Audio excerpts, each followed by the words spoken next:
Please welcome your co-organizer of the month debates and your moderator for the evening, Rudyard Griffiths.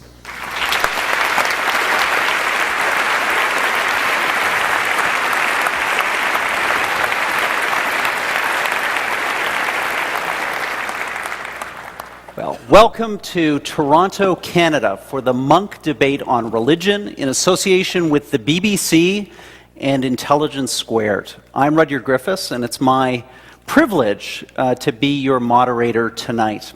I want to begin by welcoming the worldwide audience of the British Broadcasting Corporation, some 240 million people that will have access to this debate through the BBC World Service, BBC Online News, and BBC World News. It's just a fabulous opportunity to bring this debate to a truly global audience. I also want to welcome the tens of thousands of people watching this debate live and archived on monkdebates.com.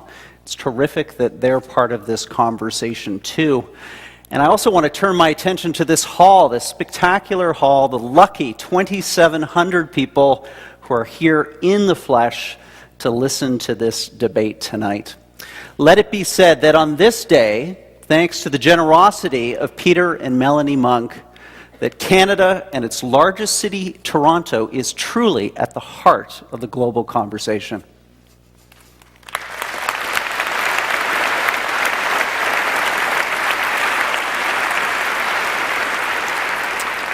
Now, the moment we have all been waiting for. We have our motion before us. Be it resolved, religion is a force for good in the world.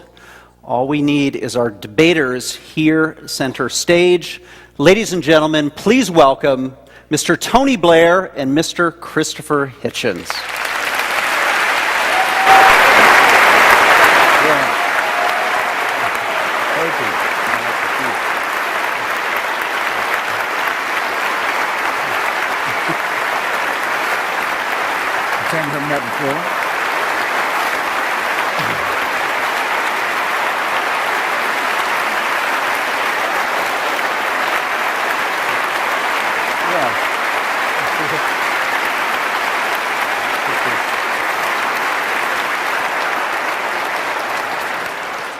Tony Blair was the Prime Minister of the United Kingdom from 1997 to 2007.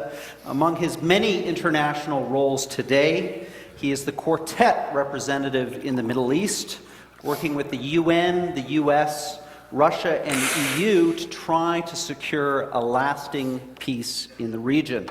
After leaving politics, Mr. Blair converted to Catholicism, and he launched the Tony Blair Faith Foundation, a global initiative to promote respect and understanding among the world's major religions. Many of us in this room have read his recent best-selling memoir, A Journey, My Political Life. Christopher Hitchens is a British-born American author, journalist, and atheist. His regular Vanity Fair column, his prolific speeches and essays are essential reading for anyone and everyone concerned about global affairs. Christopher has a number of best-selling books, too. Obviously, God is Not Great, How Religion Poisons Everything, and his recently published memoir, Hitch 22. Christopher was recently diagnosed with esophageal cancer, and as such, we are doubly grateful that he and his family have joined us tonight. Ladies and gentlemen, your debaters.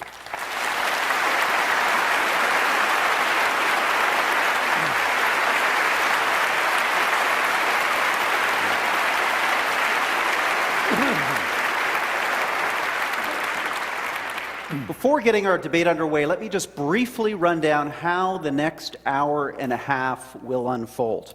Each debater has been given 7 minutes for their opening remarks for and against the motion. Next, Mr. Hitchens and Mr. Blair will confront each other head-on, so to speak, through 2 rounds of formal rebuttals. We'll then bring you, the audience, into this debate through written questions. All of you received a written question card. At any time in the debate, fill that out, pass it down the aisle for collection. I'll also be taking some questions from audience members on the stage, some of the younger audience members here. Those questions will be asked directly to Mr. Blair and Mr. Hitchens. We'll also be bringing in our online audience through a series of questions, too. The debate will conclude with short 5-minute closing statements and a second audience vote on the motion. But before I call on our debaters for their opening statements, let's find out how the 2,700 people in this audience voted as they came into the hall. We're going to get those numbers up on the screen now. 22% of you in favor of the motion, 57 opposed, and fully 21% of you undecided. Now, we also, as you know, asked you a second question tonight. We asked you, depending on what you hear during the debate, are you open to changing your vote? Let's have those numbers too, please. Wow. 75% of this audience, 3/4, could change their vote depending what they hear in the next hour and a half. Ladies and gentlemen, we clearly have a debate on our hands. And remember, we will poll the audience again at the end of our proceedings to find out which of these two debaters was able to win by swaying us with the power of their arguments. Well, the time has come for introductory remarks. Christopher Hitchens, as we've agreed, you will begin first with your opening statement. Thank you, ladies and gentlemen. Thank you very much to the Monk family, great philanthropists, for making this possible. 7 minutes, ladies and gentlemen, for the foundational argument between religion and philosophy. It leaves me hardly time to praise my distinguished opponent. In fact, I might have to seize a later chance of doing that. I think 3.5 minutes for metaphysics and 3.5 for the material world won't be excessive. And I have a text. And it is from, because I won't take a religious text from a known extremist or fanatic, it's from Cardinal Newman. Recently, Prime Minister Blair's urging, beatified on his way to canonization, a man whose apologia made many Anglicans reconsider their fealty and made many people join the Roman Catholic Church, and is considered, I think rightly, a great Christian thinker. My text from the Apologia.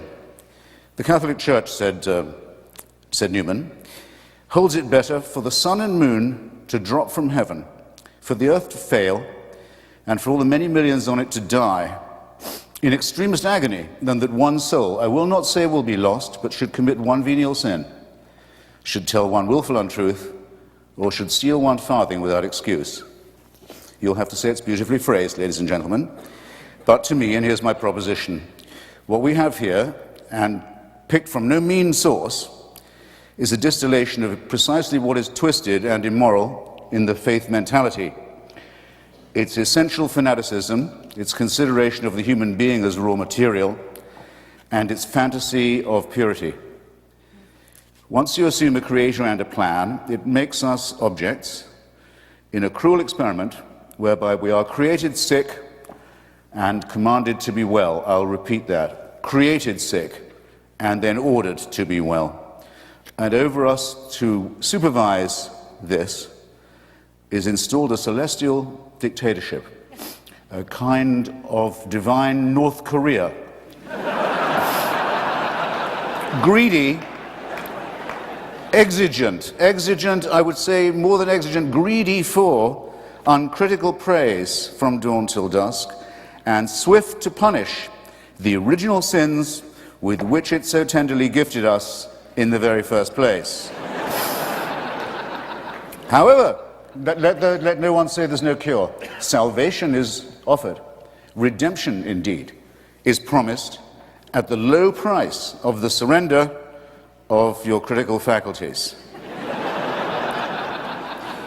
Religion, it might be said, must be said, would have to admit, makes extraordinary claims, but though I would maintain that extraordinary claims require extraordinary evidence, rather daringly provides not even ordinary evidence for its extraordinary supernatural claims. Therefore, we might begin by asking, and I'm asking my opponent as well as you when you consider your voting, is it good for the world to appeal to our credulity and not to our skepticism? Is it good for the world to worship a deity that takes sides in wars and human affairs? To appeal to our fear and to our guilt, is it good for the world? To our terror of death, is it good to appeal? To preach guilt and shame about the sexual act and the sexual relationship, is this good for the world? And asking yourself the while, are these really religious responsibilities, as I maintain they are? To terrify children with the image of hell and eternal punishment, not just of themselves, but of their parents and those they love. Perhaps worst of all, to consider women an inferior creation. Is that good for the world? And can you name me a religion that has not done that? To insist that we are created and not evolved in the face of all the evidence. To say that certain books of legend and myth, man-made and primitive, are revealed, not man-made code. Religion forces nice people to do unkind things, and also makes intelligent people say stupid things. Handed a small baby for the first time, is it your first reaction to think, beautiful, almost perfect, now please hand me the sharp stone for its genitalia that I may do the work of the Lord? No. It is, as the great physicist Steven Weinberg has very aptly put it, in the ordinary moral universe, the good will do the best they can, the worst will do the worst they can, but if you want to make good people do wicked things, you'll need religion.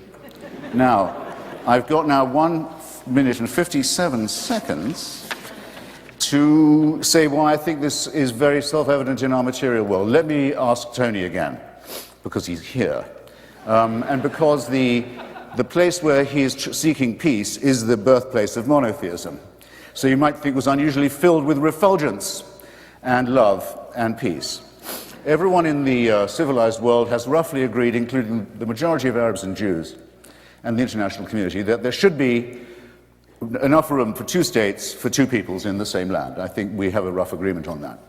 Why can't we get it? The UN can't get it, the US can't get it, the Quartet can't get it, the PLO can't get it, the Israeli parliament can't get it. Why can't they get it? Because the parties of God have a veto on it, and everybody knows that this is true. Because of the divine promises made about this territory, there will never be peace, there will never be compromise. There will instead be misery, shame, and tyranny, and people will kill each other's children for ancient books and caves and relics. And who is going to say that this is good for the world? And that's just the example nearest to hand. Have you looked lately at the possibility that we used to discuss as children in fear? What will happen when messianic fanatics get hold of an apocalyptic weapon? Well, we're about to find that out as we watch the Islamic Republic of Iran and its party of God allies make a dress rehearsal for precisely this. Have you looked lately at the revival of Tsarism in Putin's Russia, where the black-cowled, black-coated leadership of Russian Orthodoxy is draped over an increasingly xenophobic, tyrannical, expansionist, and aggressive regime? Have you looked lately at the teaching in Africa and the consequences of it, of a church that says AIDS may be wicked, but not as wicked as condoms? That's exactly no seconds left, ladies and gentlemen. I've done my best. Believe me, I have more.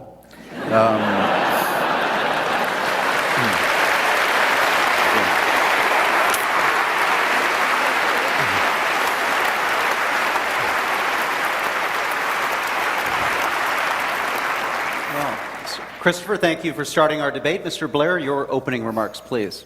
Thank you. First of all, let me say it's a real pleasure to be with you all this evening, to be back in Toronto. It's a particular privilege and honor to be with Christopher in this debate.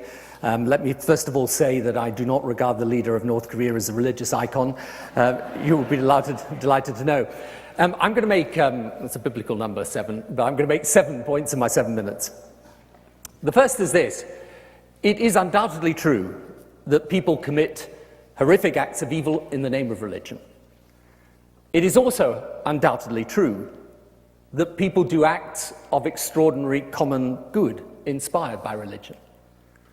Almost half of healthcare in Africa is delivered by faith-based organizations, saving millions of lives. A quarter of worldwide HIV/AIDS care is provided by Catholic organizations. There is the fantastic work of Muslim and Jewish relief organizations. There are in Canada thousands of religious organizations that care for the mentally ill or disabled or disadvantaged or destitute. And here in Toronto, barely 1.5 miles from here, is a shelter run by Covenant House, a Christian charity for homeless youth in Canada. So the proposition that religion is unadulterated poison is unsustainable. It can be destructive. It can also create a deep well of compassion, and frequently does. And the second is that people are inspired to do such good by what I would say is the true essence of faith, which is, along with doctrine and ritual particular to each faith, a basic belief common to all faiths in serving and loving God through serving and loving your fellow human beings, as witnessed by the life and teaching of Jesus, one of love, selflessness, and sacrifice, the meaning of the Torah. It was Rabbi Hillel who was once famously challenged by someone who said they would convert to religion if he could recite the whole of the Torah standing on one leg. He stood on one leg and said, "Do unto others as you would have them do unto you. That is the Torah. The rest is commentary. Now go and do it." The teaching of Prophet Muhammad, saving one life as if you're saving the whole of humanity. The Hindu searching after selflessness. The Buddhist concepts of karuna, mudita, and metta, which all subjugate selfish desires to care for others, seek insistence specifically on respect for others of another faith. That, in my view, is the true face of faith. And the values derived from this essence offer to many people a benign, positive, and progressive framework by which to live our daily lives, stimulating the impulse to do good, disciplining the propensity to be selfish and bad. And faith, defined in this way, is not simply faith as solace in times of need, though it can be, nor a relic of unthinking tradition, still less a piece of superstition or an explanation of biology. Instead, it answers a profound spiritual yearning, something we feel and sense instinctively. This is a spiritual presence, bigger, more important, more meaningful than just us alone, that has its own power separate from our power, and that even as the world's marvels multiply, makes us kneel in humility, not swagger in pride. And that if faith is seen in this way, science and religion are not incompatible, destined to fight each other until eventually the cool reason of science extinguishes the fanatical flames of religion. Rather, science educates us as to how the physical world is and how it functions, and faith educates us as to the purpose to which such knowledge is put, the values that should guide its use, and the limits of what science and technology can do, not to make our lives materially richer, but rather richer in spirit. And so, imagine indeed a world without religious faith. Not just no place of worship, no prayer, no scripture, but no men or women who, because of their faith, dedicating their lives to others, showing forgiveness where otherwise they wouldn't, believing through their faith that even the weakest and most powerless have rights, and they have a duty to defend them.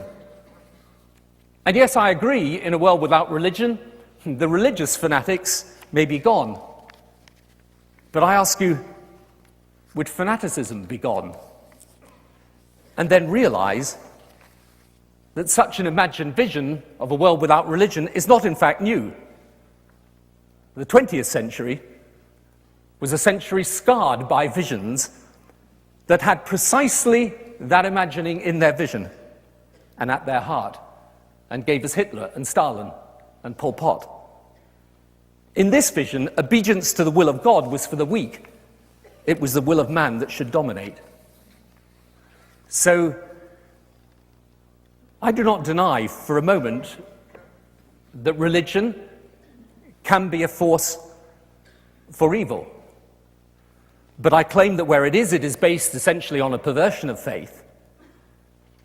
And I assert that at least religion can also be a force for good. And where it is, that it's true to what I believe is the essence of faith. And I say that a world without religious faith would be spiritually, morally, and emotionally diminished. So, I know very well that you can point, and quite rightly Christopher does, to examples of where people have used religion to do things that are terrible and that have made the world a worse place. But I ask you not to judge all people of religious faith by those people any more than we would judge politics by bad politicians. Or, indeed, journalists by bad journalists. The question is, along with all the things that are wrong with religion, is there also something within it that helps the world to be better and people to do good? And I would submit there is. Thank you.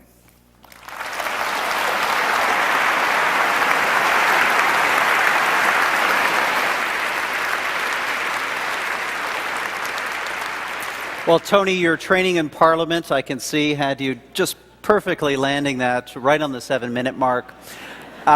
Ladies and gentlemen, we're moving into our rebuttal round, and I'd like the audience to get engaged, to applaud when they hear something that the debaters say that they like, and also to help me enforce our time limit. So when you see that clock ticking down, start applauding, and that'll move us through this in an orderly fashion.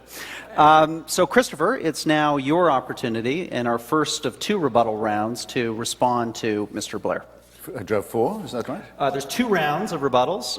Each of you has the opportunity to go back and forth. And yes, you have 4 minutes for each speaker within each of those rounds, if that's not too confusing. That sounds all right. I've got 4 minutes. Yes. Yeah, good. Then hold your applause, for heaven's sake. Well, now, in fairness, no one was arguing that religion should or will die out of the world. And all I'm arguing is that it would be better if there was a great deal more by way of an outbreak of secularism. Logically, if Tony's right, I would be slightly better off, not much, but slightly better off, being a Wahhabi Muslim, or a 12 Shia Muslim, or a Jehovah's Witness than I am wallowing as I do in mere secularism. What I'm arguing, and really seriously, is what we need is a great deal more of one and a great deal less of the second. And I knew it would come up, that we'd be told about charity. And I take this very seriously. Because we know, ladies and gentlemen, as it happens, we're the first generation of people who do really, what the cure for poverty really is. It eluded people for a long, long time. The cure for poverty has a name, in fact. It's called the empowerment of women. If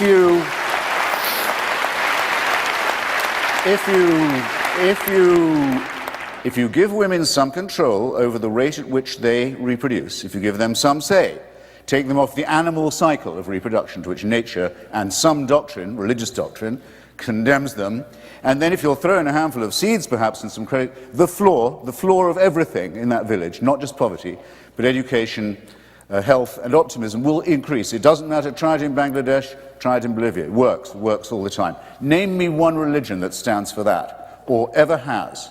Wherever you look in the world and you try to remove the shackles of ignorance and disease and stupidity from women, it is invariably the clerisy that stands in the way.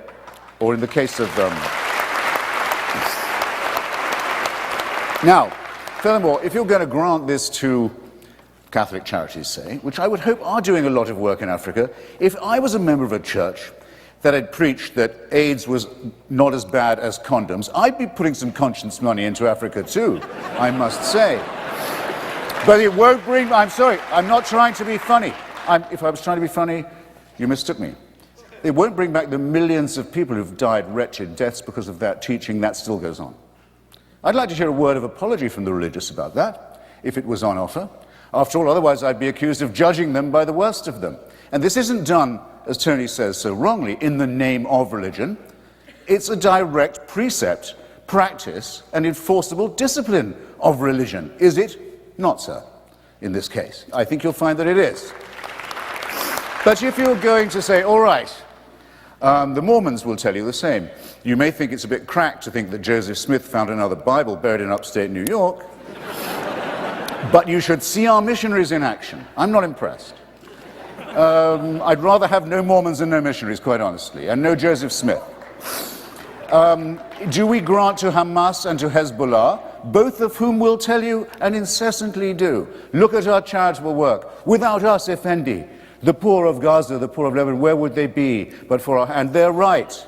They do a great deal of charitable work. It's nothing compared to the harm that they do, but it's a great deal of work all the same. I'm also familiar with the teachings of the great Rabbi Hillel. I even know where he plagiarized the story from, if he had access to the stuff. The injunction not to do to another what would be repulsive if done to yourself is found in the Analects of Confucius, if you want to date it. But actually it's found in the heart of every person in this room. Everybody knows that much. We don't require divine permission to know right from wrong. We don't need tablets administered to us 10 at a time in tablet form, on pain of death, to be able to have a moral argument. No, we have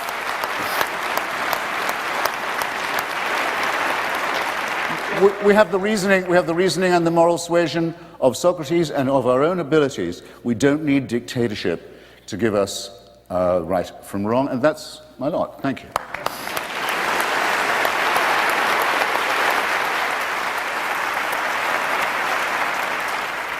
In the name of fairness and equity, Mr. Blair, I'm going to give you an additional 25 seconds for your first rebuttal.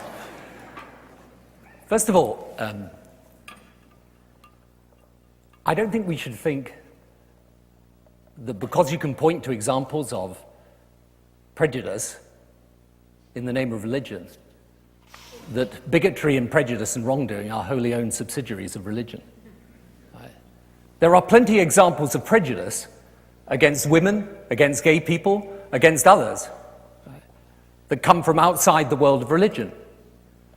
And the claim that I make is not that everything the church has done in Africa is right, but let me tell you one thing it did do, and it did it whilst I was Prime Minister of the UK. The churches together formed a campaign for the cancellation of debt. They came together, they succeeded, and the first beneficiaries of the cancellation of debt were young girls going to school in Africa because for the first time they had free primary education. So I agree that not everything the church or the religious communities have done around the world is right, but I do say, at least accept, that there are people doing great work day in, day out, who genuinely are not prejudiced or bigoted, but are working with people who are afflicted by famine and disease and poverty, and they are doing it inspired by their faith. And of course it's the case that not everybody... Of course it's the case that you do not have to be a person of faith in order to do good work. I've never claimed that. I would never claim that. You know, I know lots of people, many, many people, who are people not of faith at all, but who do fantastic and decent work for their communities and for the world. My claim is just very simple. There are nonetheless people who are inspired by their faith to do good. I mean, I think of people I met some time ago in South Africa, nuns who were looking after children that were born with HIV/AIDS. Now, these are people who are working and living alongside and caring for people inspired by their faith.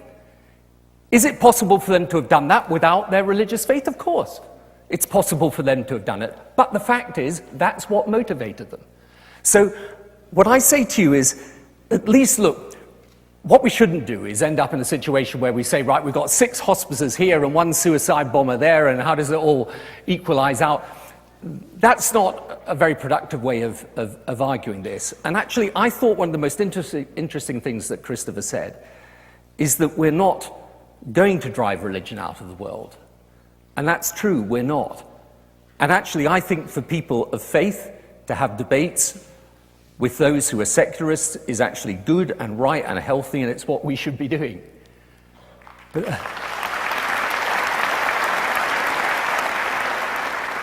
and I'm not claiming that everyone should congregate on MySpace.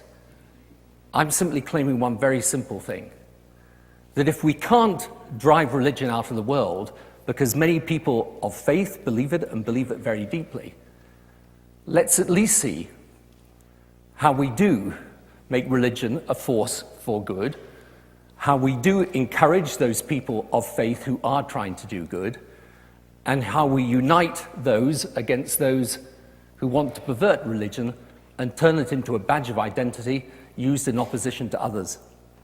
So,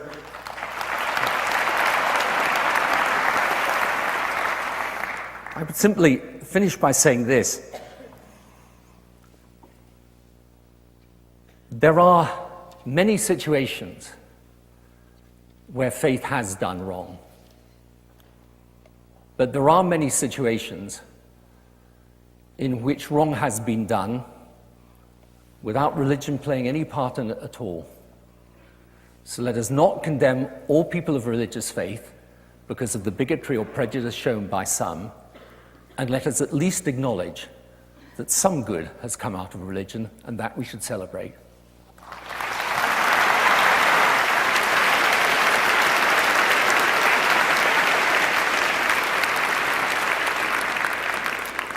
Christopher, your second rebuttal, please. I have a second one. You have a second? Oh, my God. It's an amazing test of audience tolerance. Well, all right. Well, how splendidly you notice we progress, ladies and gentlemen. Now it's, okay, some religious people are sort of all right. I think I seem to be bargaining one of the greatest statesmen of the recent past down a bit.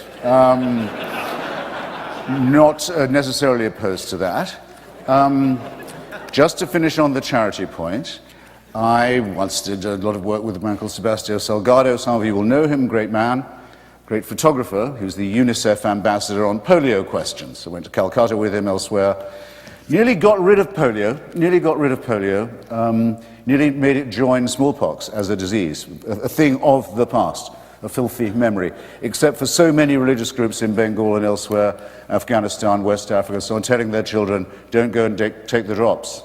It's a conspiracy, it's against God, it's against God's design. By the way, that argument isn't terribly new. When smallpox was a scourge, Timothy Dwight, the great divine who was the head of Yale, said taking Dr. Jenner's injection was an interference with God's design as well. That's sort of, by the way, you need something like UNICEF to get major work done if you want to alleviate poverty and misery and disease. And for me, my money will always go to organizations like Médecins Sans Frontières, like Oxfam and many others, who, strange enough, go out into the world, do good for their fellow creatures for its own sake. They don't take... No.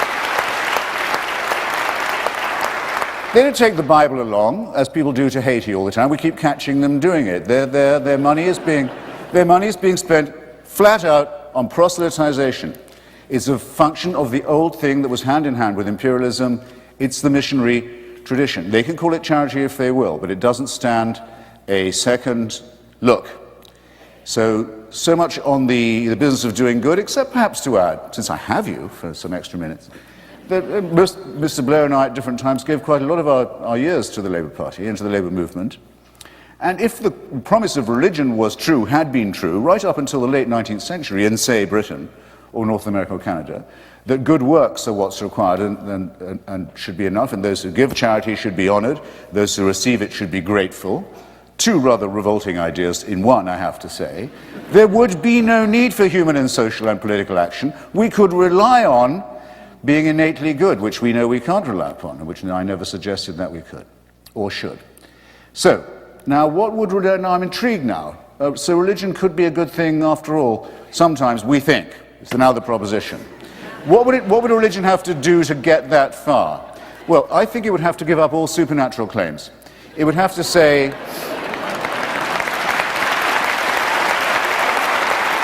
please, it would have to say, No, you are not to do this under the threat of reward, heaven, or the terror of punishment, hell. No, we can't offer you miracles. Find me the church that will say, forget all that. Faith healing, no.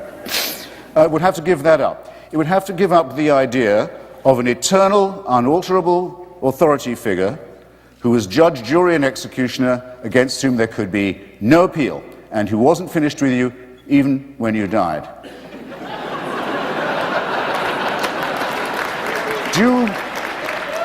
That's quite a lot for religion to give up, don't you think?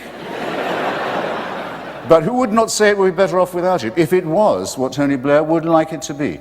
An aspect of humanism, an aspect of compassion, an aspect of the realizations of human solidarity, the knowledge that we are in fact all bound up one with another, that we have responsibilities to one to another, and that, as I do when I give blood, partly because I don't lose the pint forever, I can always get it back, but that there's actually a sense of pleasure to be had in helping your fellow creature. I think that should be enough.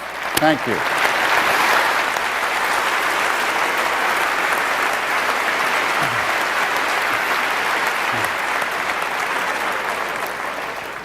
Tony, it must feel like the House of Commons all over again. I don't know, so far they're a little politer, actually. Your final rebuttal, please. Yeah. It all depends, I guess, what your experience of religious people is. I mean, my experience of the people I was with last week in Africa that include deeply religious people is not actually that they're doing what they're doing because of heaven and hell. They're doing it for love of their fellow human beings. And that's, I think, something very fine. What's more, that they believe and that this love of their fellow human beings is bound up with their faith. So it's not something, yes, of course it is absolutely true. They might decide to do this irrespective of the fact that they have religious faith, but their faith, they feel, is an impulse to do that good. And, I don't recognize the description of the work that they do in what Christopher said. In Sierra Leone, where I was, you have Christians and Muslims working together to deliver healthcare in that country. That's religion playing a positive role. They're working across the faith divide and doing it because they, again, believe that their faith impels them to do that.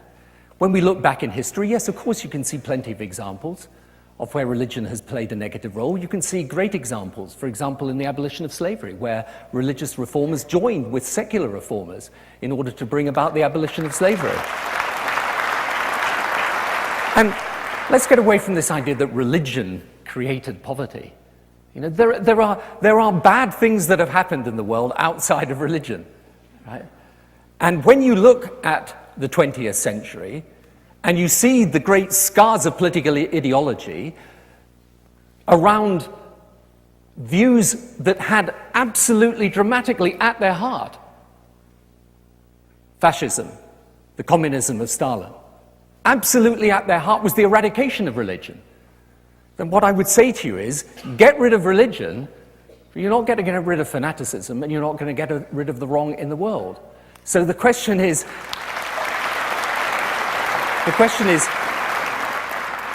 how then do we make sense of religion having this vital part in the world today, since it is growing and not diminishing? How do we make sense of this?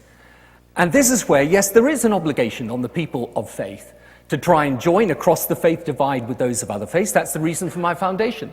We have people of different religious faiths. We've actually got a program where young people team up with each other of different faiths and work together in Africa on malaria, back in their own faith communities, and here in Canada. We have a schools program that allows schools to link up using the technology so that kids of different faiths can talk to each other across the world. And here's the thing, when they start to talk about their faith, they don't actually talk in terms of heaven and hell and a God that's an executioner of those that do wrong. They talk in terms of their basic feeling that love of God can be expressed best through love of neighbor and actions in furtherance of the compassion and help needed by others. And this is In 2007, religious organizations in the US gave 1.5 times the amount of aid that USAID did. Not insignificant. So my point is very, very simple. You can list all the faults of religion, just as you can list the faults of the politicians, the journalists, and any other profession. But for people of faith, the reason why they try to do good, and when they do it, is because their faith motivates them to do so. And that is genuinely the proper face of faith.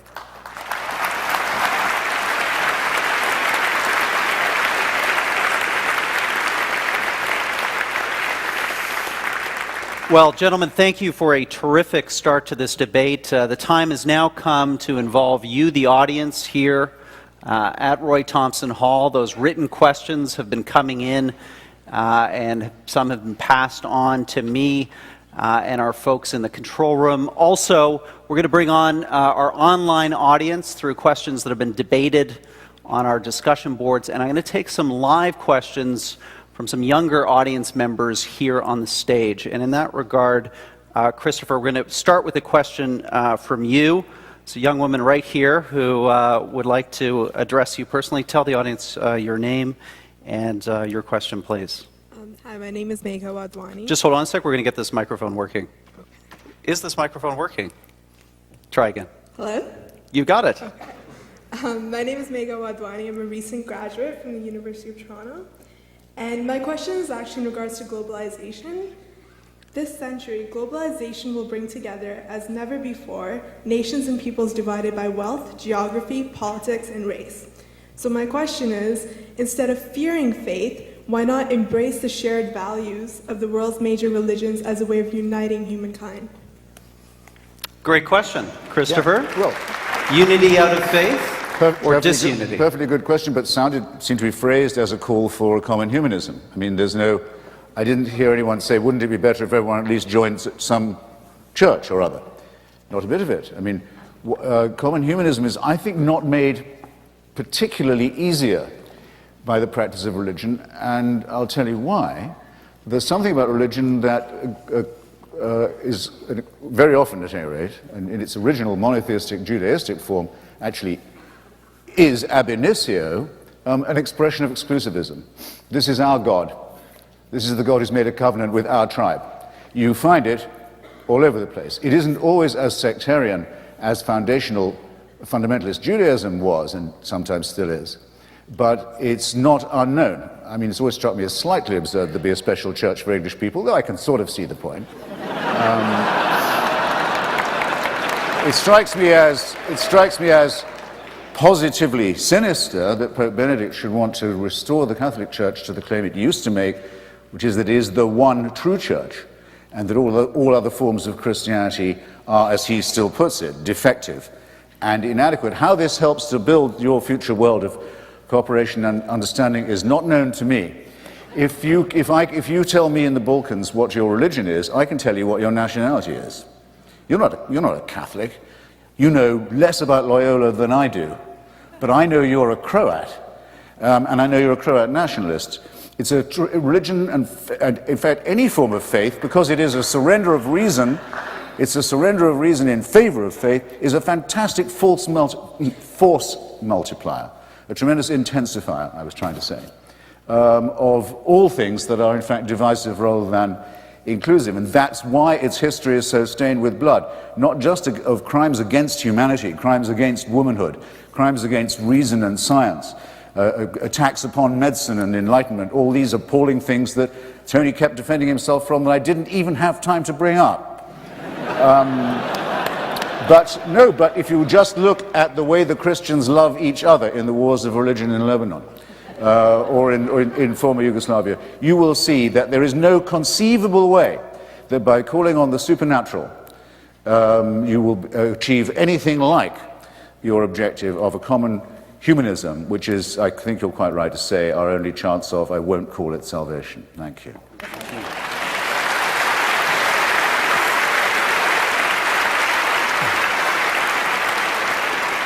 Now, Tony, what I'd like you to do, there's another question on the stage. Someone, in a sense, has the inverse question for you, and it'd be a great opportunity for you to respond to Hitchens at the same time. So let me go to Emily Padden, a Trudeau scholar at Oxford University, who has a question for you, Mr. Blair. Thank you very much.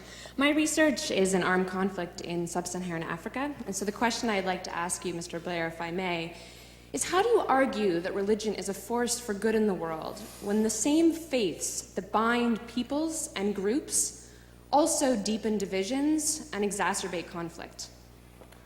Great question. To which my answer is that they can do, and there are very many examples of that. But there are also examples, let me give you one from the Northern Ireland peace process, where in the end, actually, people from Protestant Catholic churches got together, and actually the religious leaders of those two churches tried to bring about a situation where people reached out across the faith divide. And so what I would say to you is that this exclusivism is not, this type of excluding other people because they're different. Let's just nail the myth that this is solely the prerogative of religion. I'm afraid this happens in many, many different walks of life. It's not what true religion is about. True religion is not about excluding somebody because they're different. True religion is actually about embracing someone who is different. That is why, in every major religion, this concept of love of neighbor, and Christopher's absolutely right. Confucius did indeed say exactly something similar to Rabbi Hillel. Of course, Jesus said, love your neighbor as yourself. If you look at Hinduism, Buddhism, the religion of Islam, after the death of the Prophet Muhammad, Islam was actually at the forefront of science, was at the forefront of introducing proper rights for women for the first time in that part of the world. So the point is this, and this is really where the debate comes to. Christopher says, well, humanism is enough. And what I say to that is, but for some people of faith, it isn't enough. They actually believe that there is indeed a different and higher power simply than humanity. And that is not about them thinking of heaven and hell in some sort of old-fashioned sense of trying to terrorize people into submission to religion. They actually think of it as about how you fulfill your purpose as a human being in the service of others. And so, when we say, well, that could be done by humanism, yes, it could. But the fact is, for many people, it's driven by faith. And so, yes, it's true, you can find examples of where religion has deepened the divide in countries in sub-Saharan Africa. You can also find examples of where religion has tried to overcome those divides by preaching what is the true message of religion, which is one of human compassion and love. Hitchens, let's have you come back on that, because not just Northern Ireland, but Iraq, a war that you supported, religion played an important role, arguably, in the success of putting together post-invasion Iraq. If I only think we should do this because the two questions were in effect the same and both very well phrased. And because I'd never like to miss out a chance to congratulate someone on being humorous, if only unintentionally. It's very touching for Tony to say that he recently went to a meeting that bridged a religious divide in Northern Ireland. Well, where does the religious divide come from?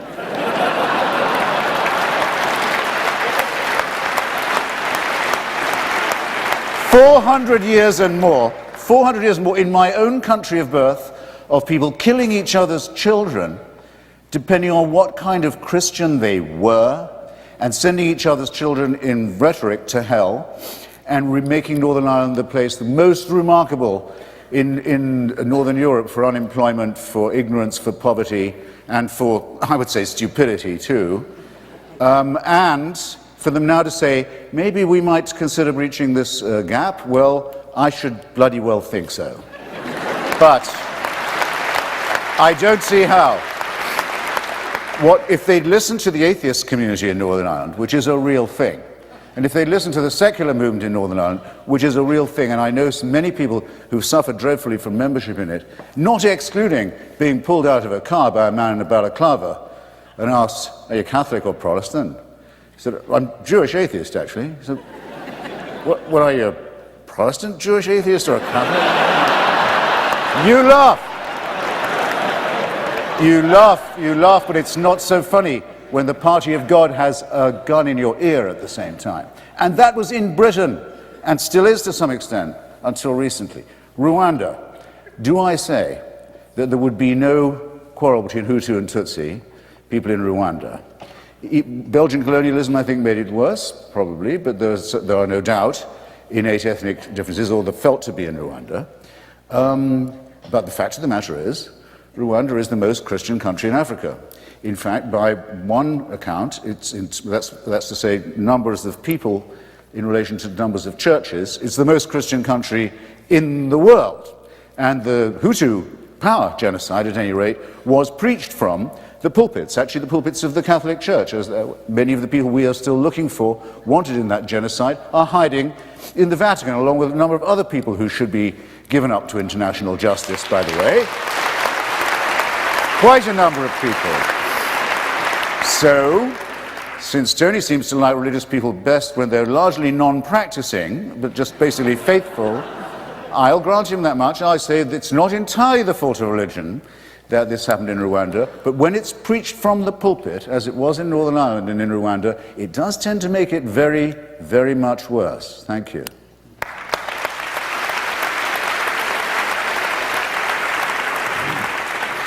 Tony, just briefly come back on that, because you were intimately involved in the search for peace in Northern Ireland, and I assume you had a very different perspective of the role that faith played in the resolution of that conflict. Yeah, and I work now, do work in Rwanda. Look, first of all, I think it really would be bizarre to say that the conflict in Rwanda was a result of the Catholic Church.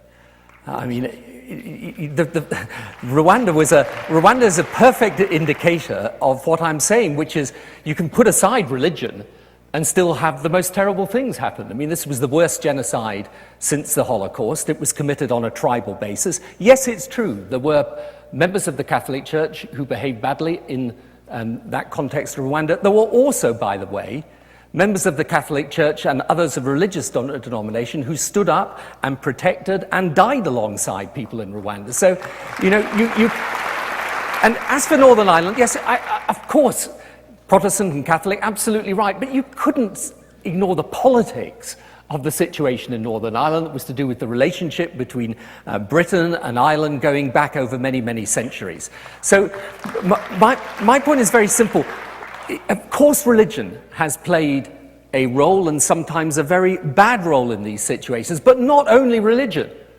Yeah. And what is at the heart of this is we wouldn't dream of condemning all of politics, because politics had led to Hitler or Stalin, or indeed what has happened in Rwanda. So let us not condemn the whole of religion, or say that religion, when you look at it as a whole, is a force for bad, because there are examples of where religion has had that impact. And so I think actually Rwanda and Northern Ireland are classic examples of even the Middle East peace process.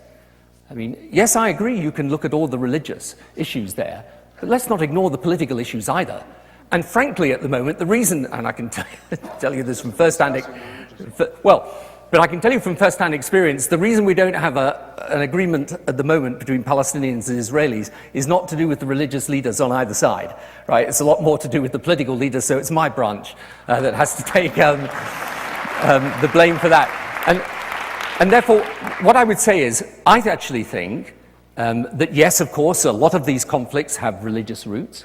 I actually think it's possible for religious leaders to play a positive part in trying to resolve those. But in the end, it's for politics and religion to try and work out a way in which religion, in a world of globalization that is pushing people together, can play a positive rather than negative role. And if we concentrated on that, rather than trying to drive religion out, which is futile, but concentrate instead on how we actually get people of different faiths working together, learning from each other and living with each other, I think it would be a more productive mission. Thank you. Okay, let's question. We like the applauding, so please continue that throughout the debate.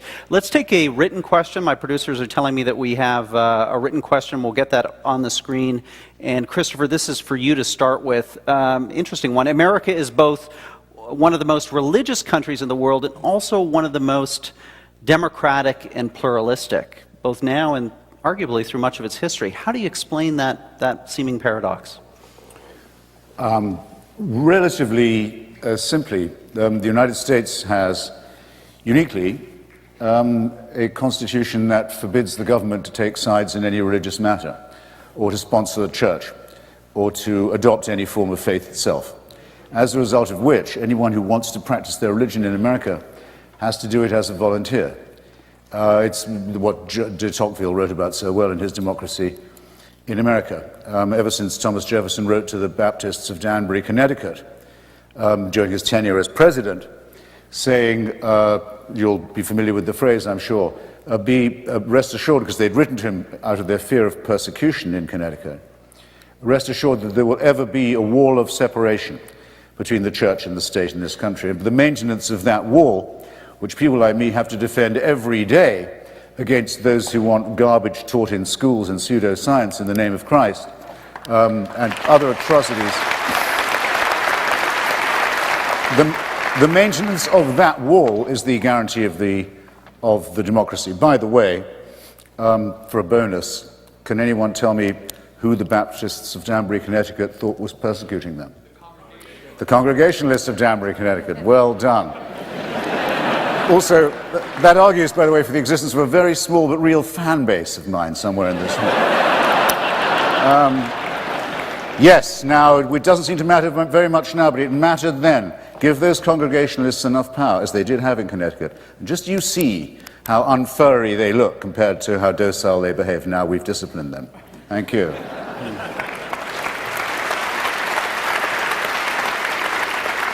Well, Tony, let me come to you with that same question. Is it just a case of American exceptionalism, or is this balance between pluralism and faith that's been achieved in America something that you're either seeing in other parts of the world or a model that could be exported globally? Well, I think that what most people want to see is a situation where people of faith are able to speak in the public sphere but are not able to dictate. And that is a reasonable balance, and I think that most people would accept. But I think, again, what I would say about examples of where you get religious people that are fanatical in the views that they want to press on others. Fanaticism is not, as I say, it's not a wholly owned subsidiary of religion, I'm afraid. It can happen outside of religion too. So the question is, how do people of if you like, good faith, who believe in pluralist democracy, how do we ensure that people who hold faith deeply are able to participate in society and have the same ability to do that as everyone else without being kind of denigrated, but at the same time have to respect the fact that ultimately democracy is about the will of the people and the will of the people as a whole. So I think that most people can get that balance right, and we are very lucky actually in our countries, because we are in a situation where people of different faiths are free to practice their faith as they like. And that is, in my view, an absolutely fundamental part of democracy. And it's something that people of religious faith have to be very clear about and stand up and do. And one of the reasons why, for me, I think it's actually important for people of religious faith to have people like Christopher challenge us and say, okay, this is how we see religion. Now you get out there and tell us how it's different, and where it isn't different, how you're going to make it so. And I think that's a positive and good thing. All I ask for is that where people of faith are speaking in the public sphere, then people accept that we have a right to do that, and that sometimes we do that actually because we believe in the things that we're saying, and we're not trying to subvert or change democracy. On the contrary, we simply want to be part of it, and our voice is a voice that has a right to be heard alongside the voice of others. Well, I see Christopher writing furiously, so I'm going to ask him to come back on that point. Well, I hadn't anything specially to add there. I think I'd rather give another person a chance for a question. Okay. Well, it's a question that was debated for you, Christopher, on monkdebates.com in the lead-up to this evening. on our discussion board, many people saying that religion provides a sense of community. In modern societies where immersed in a consumer culture, more often than not living alongside fellow citizens who are more maybe self-directed than other-directed. What do you say about the pure community function of religion? Isn't that a public good, a valid public good of religious belief? Absolutely. I say good luck to it. And the way I phrase it in my book, it's available at fine bookstores everywhere, is that I propose a pact with the faithful.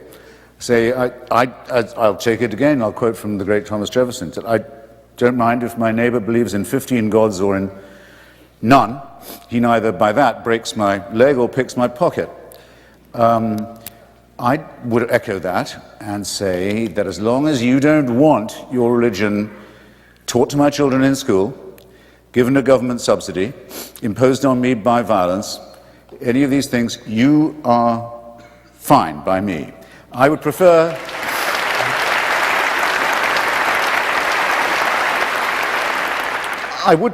not even to know what it is that you do in that church of yours.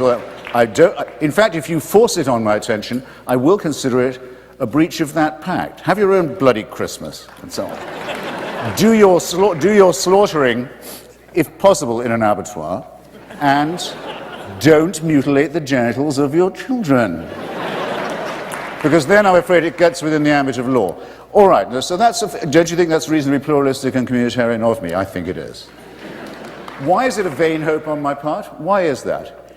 Has this pact ever been honored by the other side? Of course not. And it's a mystery to me, and I'll share it with you.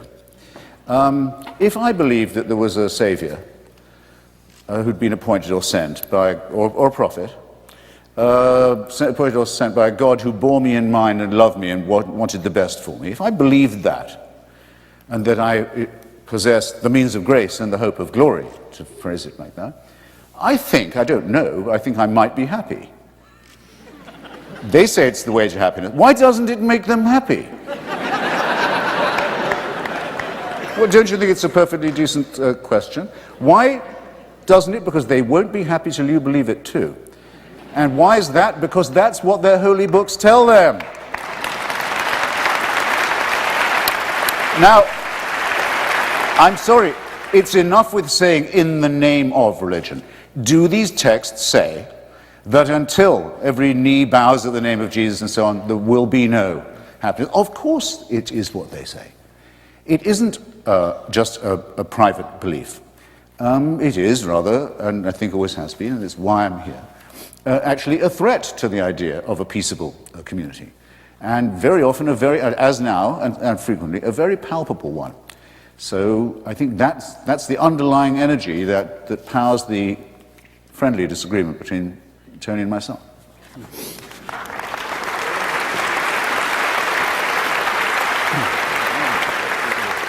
Tony, would you like to come back on that topic of religion and community, or move on to another question? Let's move on. Also on our website, big discussion around the topic of religion and its role in the invasion of Iraq. And Mr. Blair, the question is for you, and it's about something that many people posted about, something you said once about the interplay of religion and politics. And to quote you directly, you said, "What faith can do is not tell you what is right, but give you the strength to do it." The question being, what role did faith play in your most important decision as Prime Minister, the invasion of Iraq?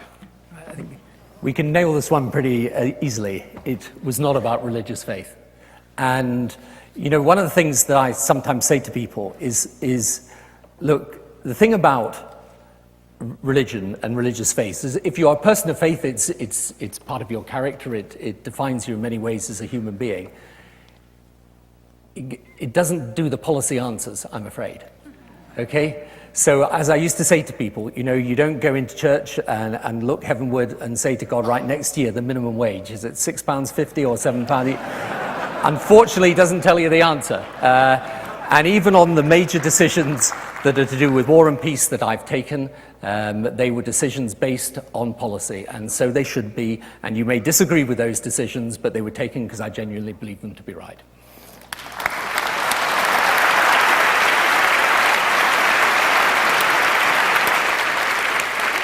So, Christopher, the natural follow-on question to you is, how did you square the circle, or maybe you didn't, between your support for the Iraq War and, let's say, the current then-President, George W. Bush, and his very public evocation of faith in terms of his rhetoric around the invasion?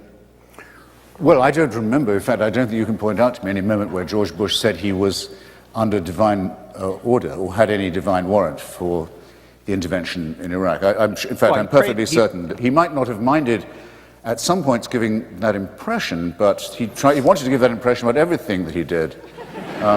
George Bush is someone who, as with his immediate predecessor, after various experiments in faith, ended up in his wife's church, most comfortable place for him to be.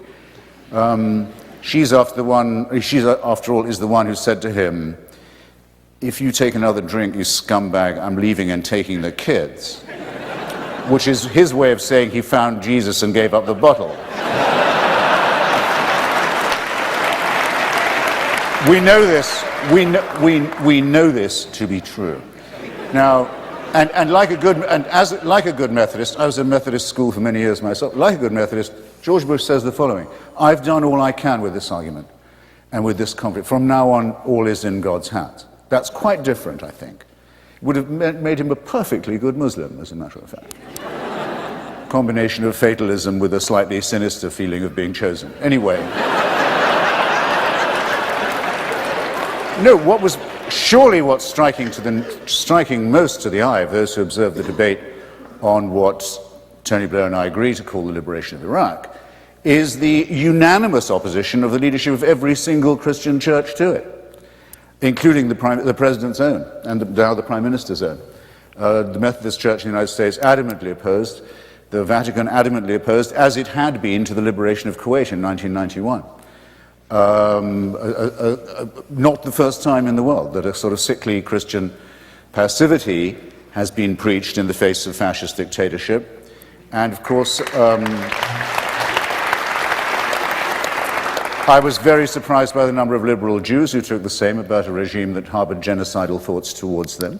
And if it comes to that, but I'm not the arbiter of what's rational in the mind of the religious thinker, given the number of Muslims put to the sword by Saddam Hussein's regime, quite extraordinary to see the extent to which Muslim fundamentalists flock to his defense. But I don't expect integrity or consistency from those quarters. But those of us who worked with people, with Iraqi intellectuals like Kanan Makia, with the Kurdish leadership, the secular left opposition of the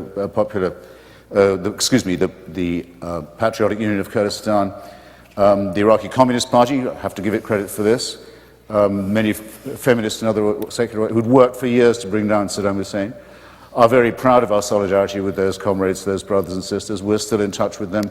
We have nothing to apologize for. It's those who would have kept a cannibal and a Caligula and a professional sadist in power who have the explaining to do. Thank you.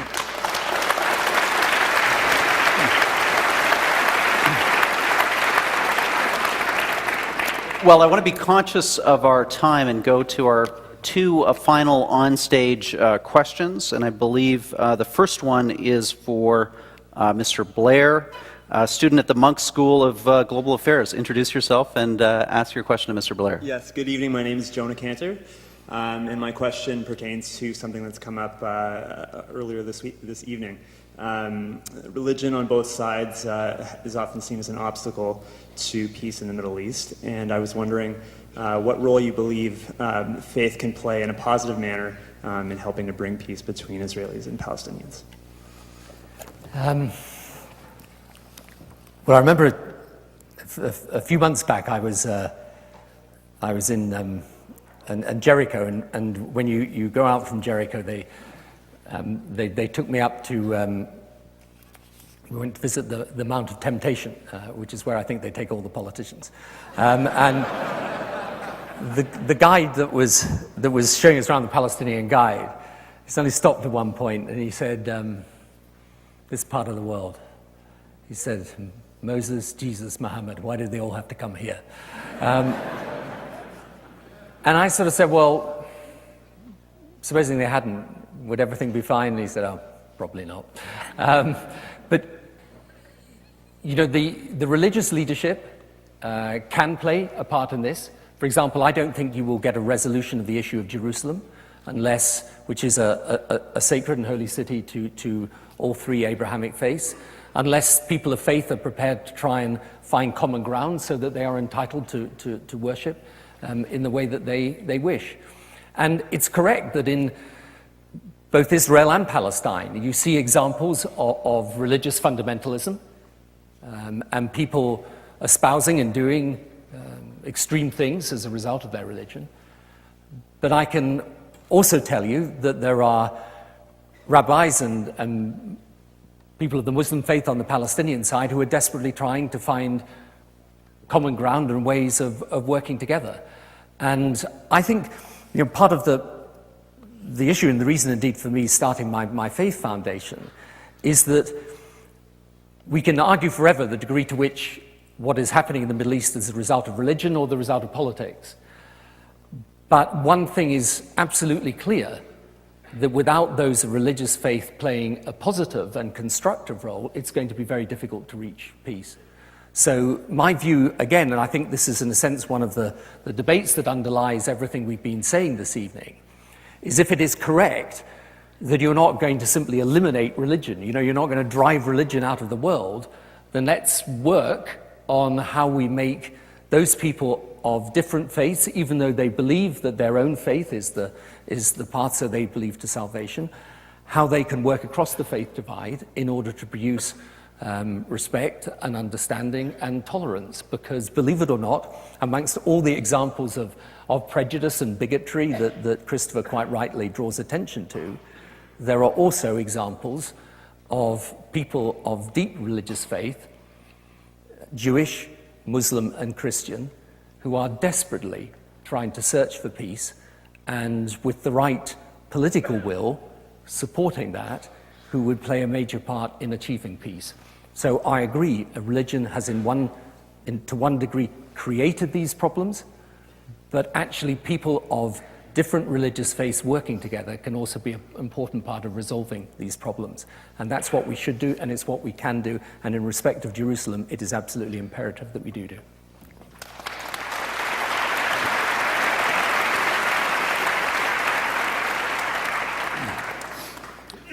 Visitor goes to the Western Wall. Anything he can do. Visitor goes to the Western Wall, sees a man tearing at his beard, banging his head on the wall, shoving messages into it at the rate of knots, wailing and flailing, watches with fascination.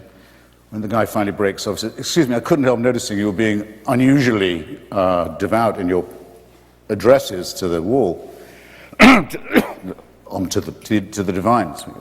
Do you mind if I asked you what you were praying for?" He said, "I was praying that there should be peace, that there should be mutual love and respect between all the peoples in this area." And he said, "And what do you think?" says the visitor. Says, "Well, it's like talking to the wall." But there are people who think talking to walls is actually a form of divine worship in this part of the world. And it's another instance, and not that I didn't bring it up laboriously myself, but I don't mind it again, of the difference between Tony and myself when he says, he uses his giveaway phrase, "in the name of religion," rather than as a direct consequence of scriptural authority, which is what I mean when I talk about this. No one's going to deny, are they? No one is going to deny there are awards of real estate made in the Bible by none other than Jehovah himself. That land is promised to human primates over other human primates in response to a divine covenant. Do excuse me. Sorry, this sometimes happens. No, that can't be denied. When David Ben-Gurion was prime minister of what he still called a secular state, he called in Yigal Yadin and Finkelstein and the other Israeli archaeologists, professional guys, and said, "Go out into the desert and dig up the title deeds to our state you'll find our legitimate. That was the instruction to the Department of Archaeology. They went, after they conquered Sinai and West Bank, they went even further afield, looking for some evidence Moses had ever been there. They didn't find any because there never has been and there never will be any. But you cannot say that the foundational cause, casus belli in this region, the idea that God intervenes in real estate and territorial disputes, isn't inscribed in the text itself. And not only in the Jewish text, but thanks to a foolish decision taken in the early Christian centuries, where it was decided not to dump the New Testament, but and to start again just with the Nazarene story. Great Christian theologians like Marcion were in favor of doing that. Why do we want to bring the darkness and tyranny and terror and death and blood and cultism of the first books along with us? Surely we should start again. No, we're saddling ourselves with all that. So this is a responsibility for the Christian world too. And need I add that there is no good Muslim who does not say that Allah tells us we can never give up an inch of Muslim land, and that once our mosques are built, there can be no retreat. It would be a betrayal. It would lead you straight to hell. In other words, yes, they gibber and jabber, all of them, the three religions. Yeah, you're quite right. God awards land. It's just you've got the wrong title. No. This is what I mean when I say the religion is a real danger to the survival of civilization, and that it makes this banal regional national dispute, which if reduced to its real proportions is a nothingness, if it makes that not just lethally insoluble, but is drawing in other contending parties who really openly wish, for an apocalyptic conclusion to it, as also bodied forth in the same scriptural texts. In other words, that it will be the death of us all, the end of humanity, the end of the world, the end of the whole suffering vale of tears, which is what they secretly want. This is a failure of the parties of God, and it's not something that happens because people misinterpret the texts. It's because they believe in them. That's the problem. Thank you.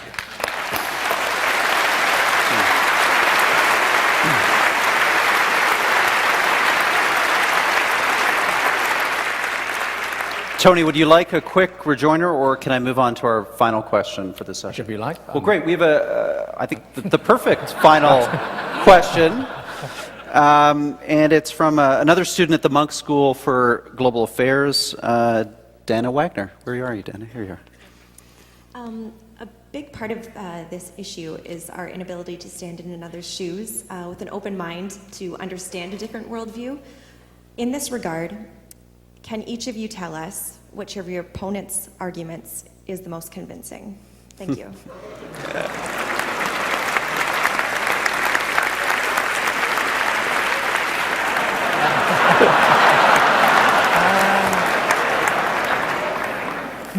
Right.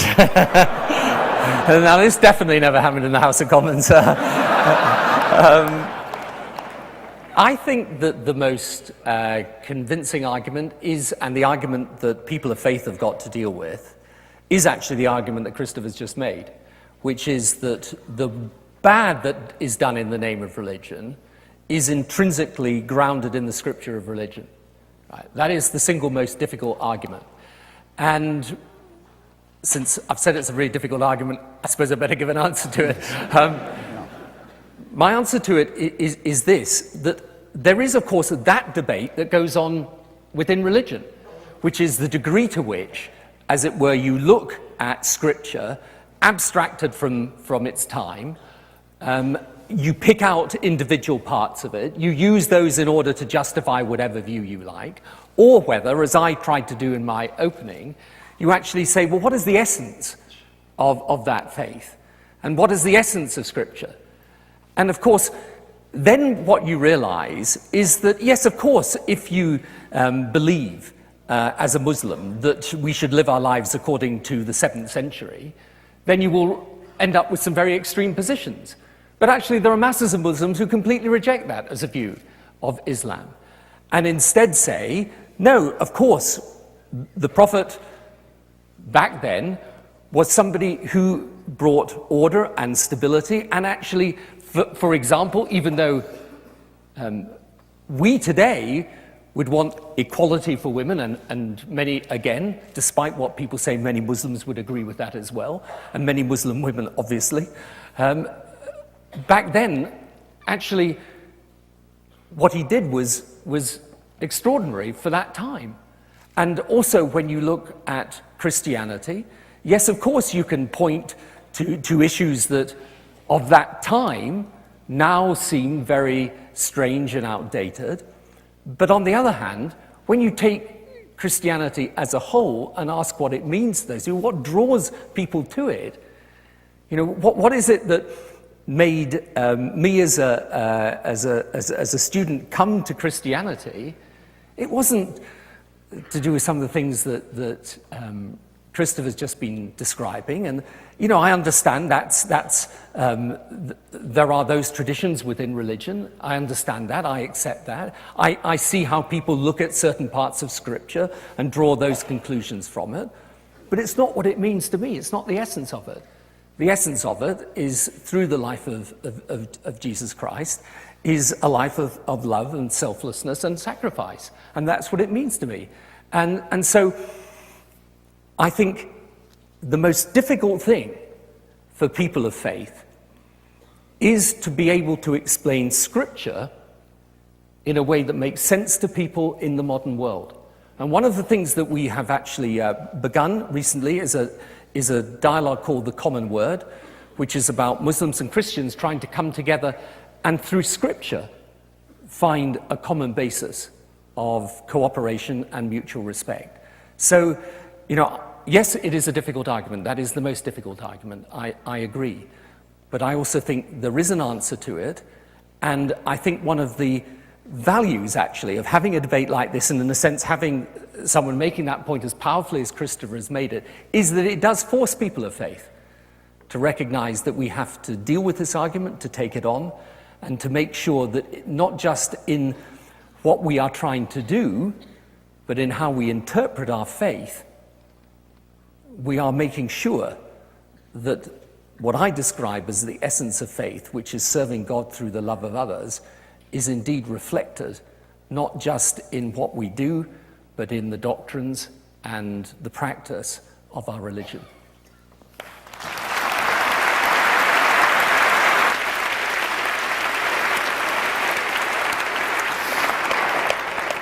Admirable question. Thank you for it.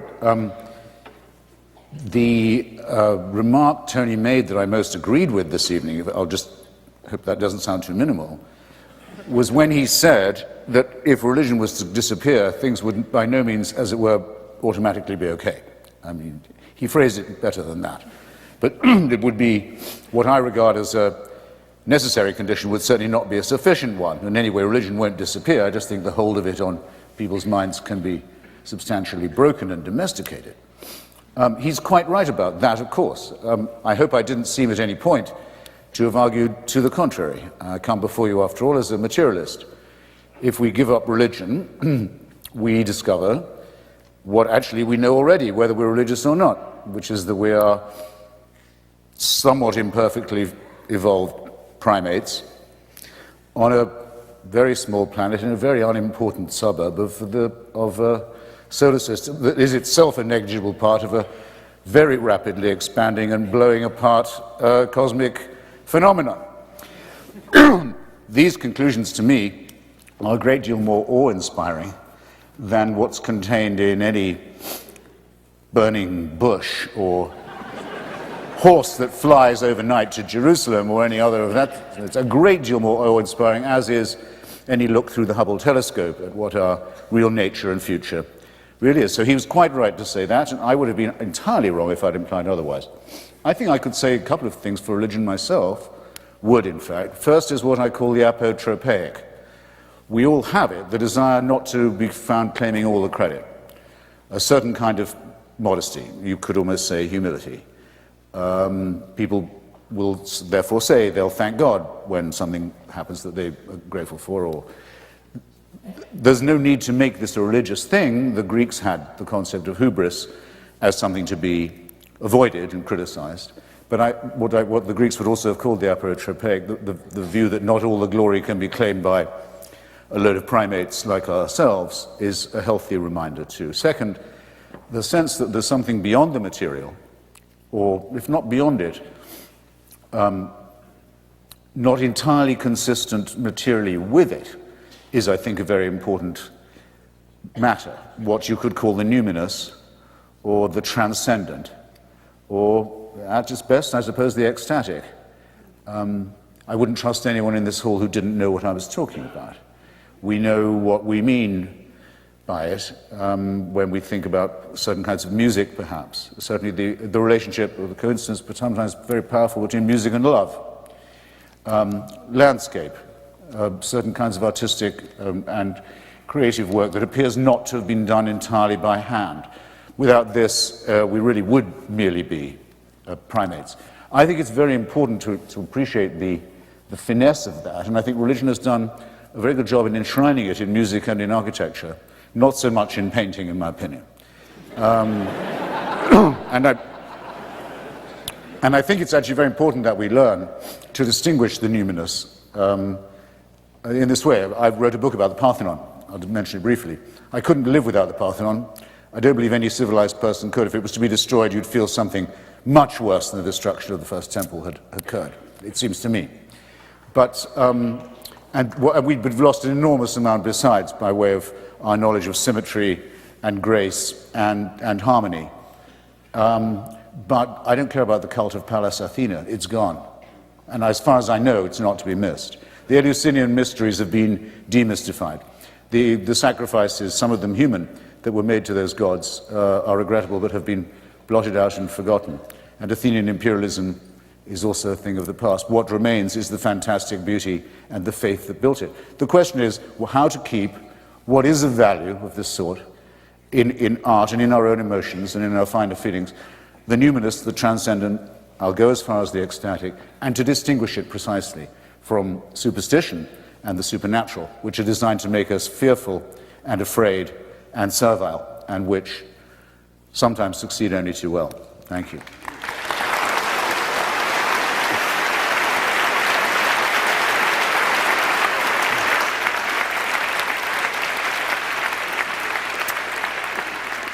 Well, it's now time for the final act in our debate, closing statements. We'll do that in the reverse order of our opening remarks. So, Christopher, I'm going to call on you again to speak.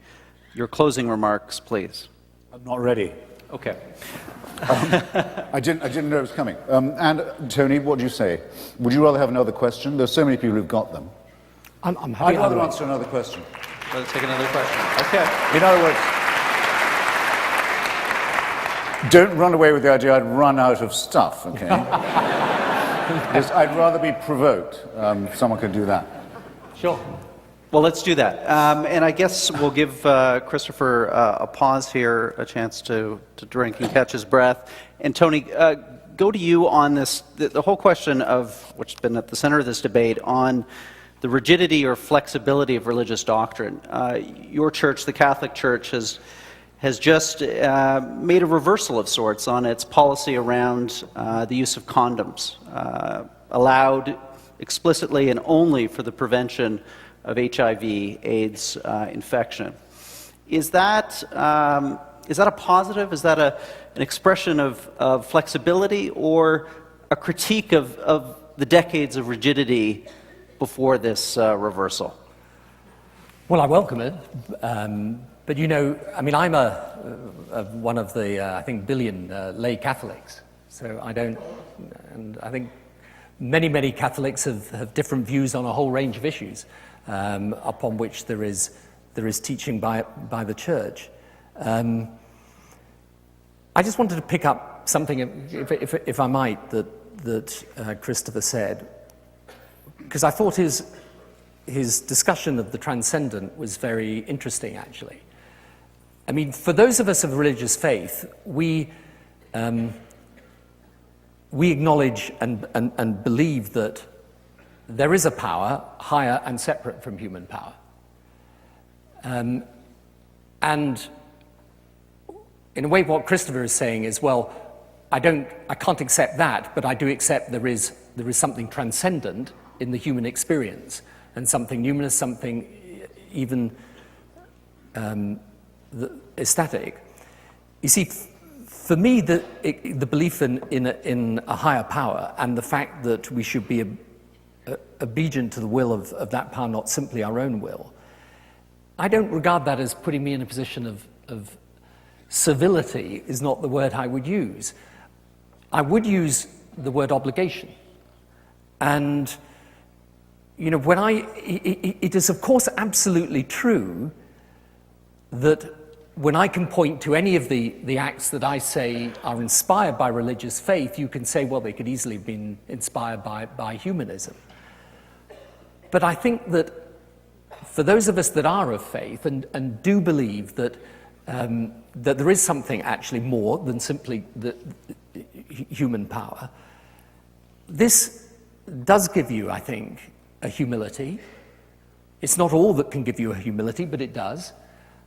I think, and I have witnessed this myself, I remember, actually again to refer to Northern Ireland, when I met some of the people who were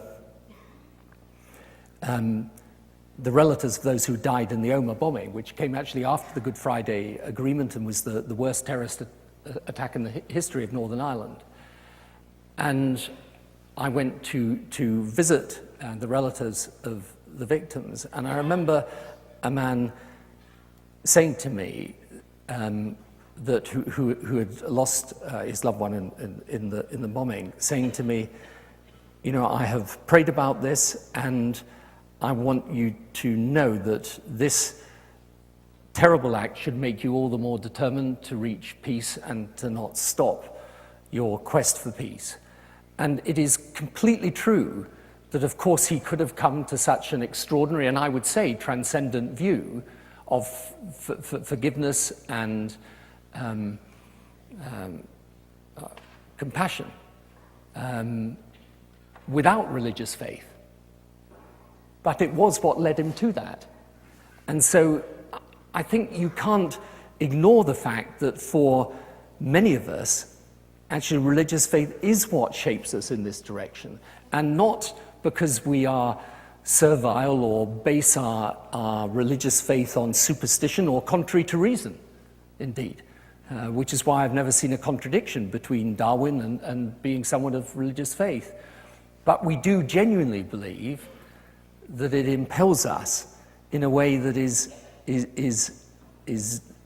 different and more imperative, in a sense, than anything else in our lives. And you know, in a way, we wouldn't be being true to ourselves unless we admitted that. So that doesn't mean to say that someone who is of no religious faith couldn't be just as good a person, and that is, I do not claim for an instant that anybody who is of religious faith is in some way a superior or better person than someone who isn't. But I do say that religion can and does, in the lives of millions, actually hundreds of millions, in fact billions of people, does give them an impulse to be better people than otherwise they would be. I would ask for your closing statement. 5 minutes for your closing statement each. Yep. So now on to our closing statements. Christopher, you will begin. Okay. You have 5 minutes on the clock. I think a way I might do it actually is by commenting on what Tony just said, because he succeeded in doing what I had hoped I might get him to do earlier, which is to allow me to drive him back onto the territory of metaphysics, with which I began, because we did need to transcend that, and thus to get beyond questions like, well, are religious people good, are they bad, and other things that are very important. Does religion make them behave better or worse, and so forth. I'll give you, and I'll challenge Tony on an example. I mentioned earlier our attachment to the labor and socialist movement in our lifetimes. For a very long time, we had in that movement a challenger, apparently from the left, the communist movement, which has only been dead a very short time now. Actually, it hasn't died everywhere yet, and which said it had a much more comprehensive and courageous and thoroughgoing answer than we did to the problems created by capitalism and imperialism and other things, and really proposed a fighting solution. And if I was to point to you the number of heroic people who believed in that, and the number of wonderful works of especially of fiction, novels and essays written by people who believed in it. You could probably all of you mention one of your own.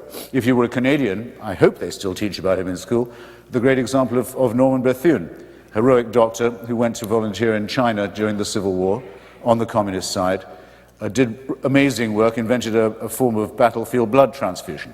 Just one among many examples. It was the communists in many parts of Europe who barred the road to fascism in Spain and kept Madrid for many years from falling to Franco and Hitler and Mussolini. Gandhi may take credit for the Indian independence movement, too much in my view, but no one would deny the tremendous role played by the Indian communists in doing this, in helping to break the challenge, break the hold of Great Britain on their country. As a matter of fact, some people find it embarrassing to concede this, but I don't, as a supporter of it myself. The African National Congress, Nelson Mandela's party, at least half of its members of the Central Committee and Executive were members of the Communist Party until quite recently, very probably including Mandela himself. There's no doubt about it. There was real heroism and dignity and humanism to those people, but we opposed it. We said, no, it won't work. Why won't it work? It's not worth the sacrifice of freedom that it implies. It implies that all these great things can only be done if you'll place yourself under an infallible leadership. One that, once it's made a decision, has made that decision and you are bound by it. You might conceivably notice where I'm going here. It's why many of the people, the brilliant intellectuals who did leave it, left it very often for as high reasons of principle as they joined it in the first place. And the names of their books are legion and legendary. The best known is called The God That Failed, precisely because it was an attempt at a bogus form, a surrogate of religion. But let no one say, and when the history comes to be written, no one will be able to say that it didn't represent some high points in human history. But I repeat, it wasn't worth it at the sacrifice of mental and intellectual and moral freedom. And that was the purpose of my original set of questions on the metaphysical side. Are you, consider yourselves, and consider this carefully, ladies and gentlemen, brothers, sisters, comrades, friends, are you yourselves willing, for the sake of certain elements of the numinous, perhaps for a great record of good works, as it's proposed by Tony, are you willing to say that you give your allegiance to an ultimate Redeemer? Because you're not really religious if you don't believe that there is a divine supervision involved. You don't have to believe it intervenes all the time. If you don't believe that, you're already halfway out the door. You don't need me. But are you willing to pay the price of a permanent supervisor? Are you willing to pay the price of believing in things that are supernatural? Miracles, afterlives, angels. Are you willing to admit, perhaps this most of all, are you willing to admit that human beings can be the interpreter of this divine figure? Because a religion means that you will have to follow someone who is your religious leader. You can't, try as you may, follow Jesus of Nazareth. It can't be done. You can try and do it, it can't be done. You'll have to follow his vicar on earth, Pope Benedict the 26th, as presently, his own claim, not mine. The apostolic succession, the vicar of Christ on earth. You have to say, this person has divine authority. I maintain that that and what goes with it is too much of a sacrifice of the mental and intellectual freedom that is essential to us to be tolerated. And you gain everything by repudiating that and standing up to your own full height. And you gain much more than you will by pretending that you're a member of a flock or in any other way, any kind of sheep. Thank you.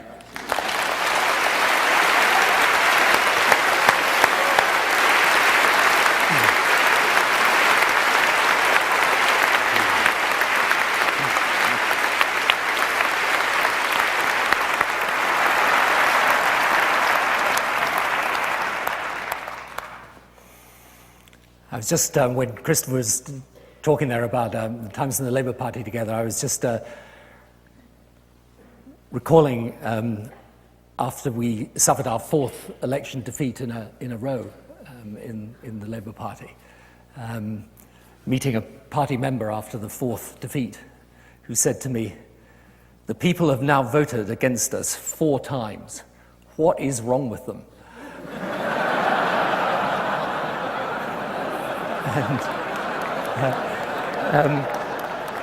And you know, I would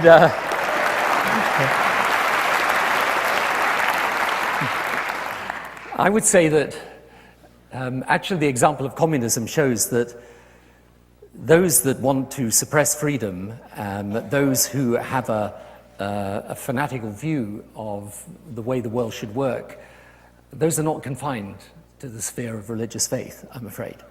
It is there in many, many different walks of life. So the question is, for me, this is not about how I, with a belief for me as a Christian, with a belief in Jesus Christ, not how that makes me subject to oppression and servitude, but on the contrary, how that helps me find the best way of expressing the best of the human spirit.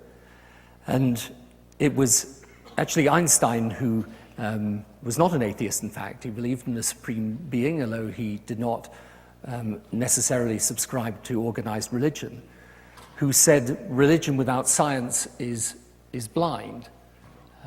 But he also went on to say science without religion is lame. And I would say that, for me, faith is not about certainty. It is in part a reflection, indeed, of my own awareness of my own ignorance. And that though life's processes can be explained by science, nonetheless, the meaning and purpose of life cannot be.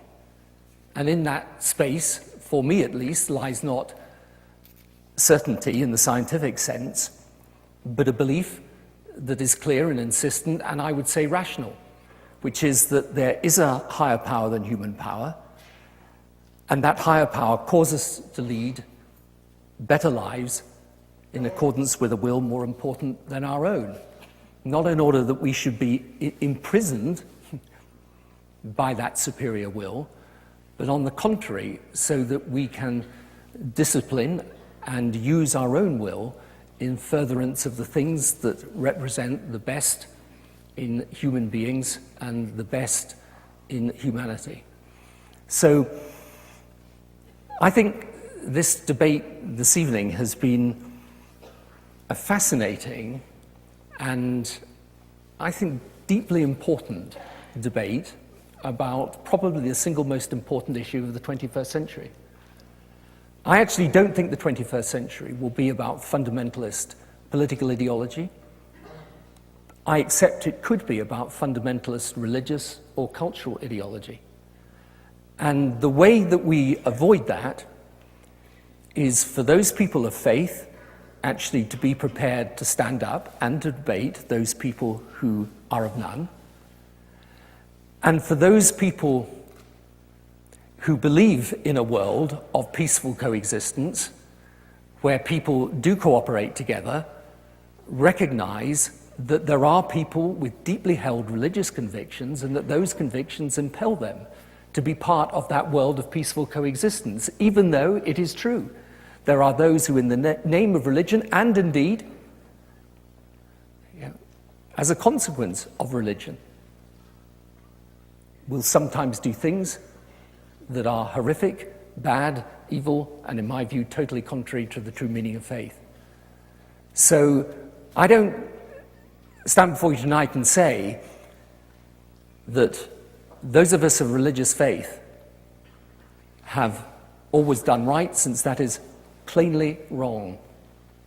But I do say that throughout human history, there have been examples of people inspired by faith that have actually, rather than contributed to the suppression of humanity, contributed to its liberation, spiritually, emotionally, and even materially. And it is those people that I stand up for here with you tonight. Thank you.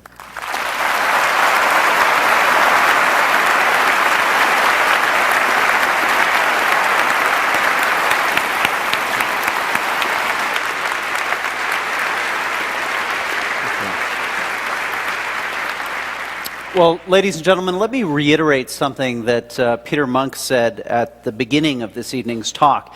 It is one thing to get up and give a set-piece speech on a subject that you're intimately familiar with. It's something quite entirely different, though, to appear at a public event, a global event such as this, to have your ideas contested and combated by someone who is every inch your peer, and to do so with the eloquence and conviction of our two debaters. So please join me in a round of appreciation